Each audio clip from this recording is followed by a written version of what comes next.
भाजपा में भगदड़ शुरू, टिकट वितरण के बाद कांग्रेस में भी हो सकती है।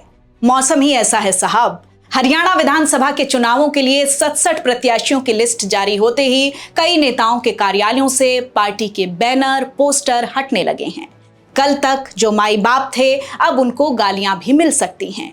धोखा देने वाले भी धोखा होने की बात करेंगे। जिन्हें जमीन नहीं मिलेगी वो पुरानी जगह पर ही किसी पीछे वाली पंक्ति में खड़े हो जाएंगे।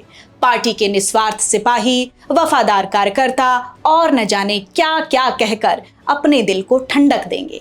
वो बात अलग है कि अकेले में और अपने खास लोगों के सामने रोएंगे भी और बोलेंगे भी।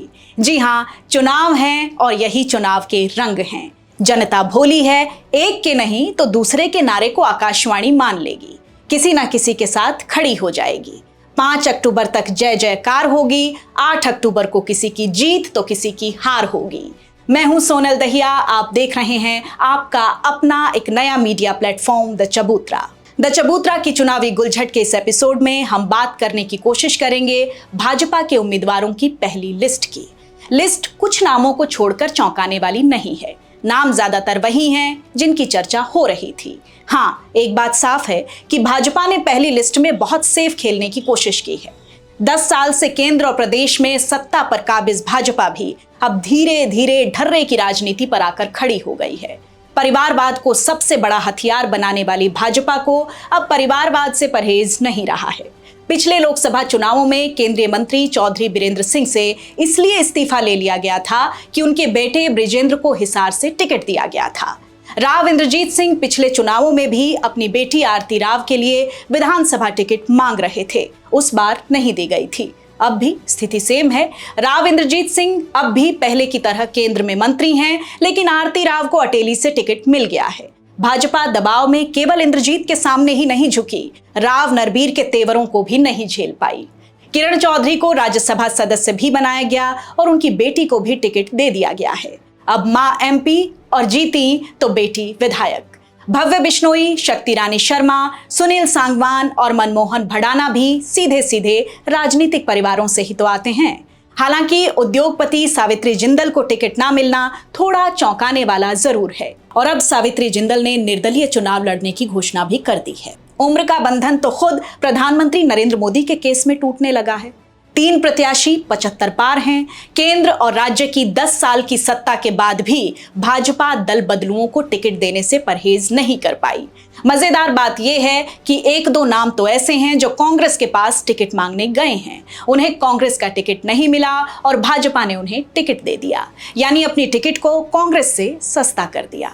जजपा से आए 3 विधायकों सहित 10 ऐसे नाम हैं जो पार्टी में आए और टिकट दे दी गई। पार्टी के कार्यकर्ता, अनुशासन, विचारधारा, सत्ता की चौखट पर लगता है सब नतमस्तक हो जाते हैं। बेचारे कुछ दुर्भाग्यशाली भी रहे।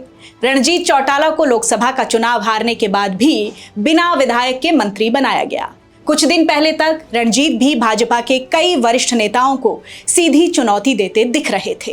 रणजीत चौटाला ने टिकट न देने पर भाजपा छोड़ दी है, अपने समर्थकों के संग एक मीटिंग भी की है और निर्दलीय चुनाव लड़ने और भाजपा को अपनी ताकत दिखाने की बात कही है। लेकिन फिलहाल तो अर्श से फर्श पर आ ही गए हैं। विशंभर वाल्मीकि के खिलाफ हल्के में जबरदस्त एंटी इनकम्बेंसी को देखते हुए शायद उनकी टिकट काटने का निर्णय लिया गया है। कुल मिलाकर टिकट गंवाने वालों में 10 मंत्री और विधायक हैं। एक खास बात यह भी रही, टिकट वितरण में पूर्व सीएम मनोहर लाल का ज्यादा प्रभाव नहीं दिखा। आरएसएस को भी सेट करने की कोशिश तो की गई है। कमल गुप्ता को हिसार से टिकट देना माना जा रहा है कि आरएसएस के कारण ही पॉसिबल हो पाया है। कांग्रेस के दिग्गज नेता रहे अशोक तंवर का पहली लिस्ट में नाम ना आना उनके लिए खतरे की घंटी है। अनुसूचित जाति वर्ग में भाजपा कैटेगरी ए पर ज्यादा भरोसा करती हुई दिख रही है। भाजपा इस चुनाव में ओबीसी कार्ड पर ज्यादा भरोसा करना चाहती है। टिकट वितरण में भी ऐसा ही दिखा। भाजपा की पहली लिस्ट में साफ है कि भाजपा विशुद्ध राजनीतिक कार्ड ही खेलने की कोशिश कर रही है। कुछ के पैर कतर दिए गए हैं, कुछ को नया जीवन दिया गया है, तो कुछ नए चेहरों को भी आगे लाने की कोशिश की गई है। अब इंतजार है कांग्रेस की लिस्ट का। हम फिर हाजिर होंगे ऐसी ही नई गुलझट लेकर। अब आपके बीच, आपके हलके में सीधी बात भी करने आ रहे हैं हमने बताया है कि द चबूतरा एक नया मीडिया प्लेटफॉर्म है। आप हमें लाइक और सब्सक्राइब जरूर करें, साथ ही कमेंट बॉक्स में जाकर अपनी राय दें, हमारा मार्गदर्शन भी करते रहें। जय हिंद।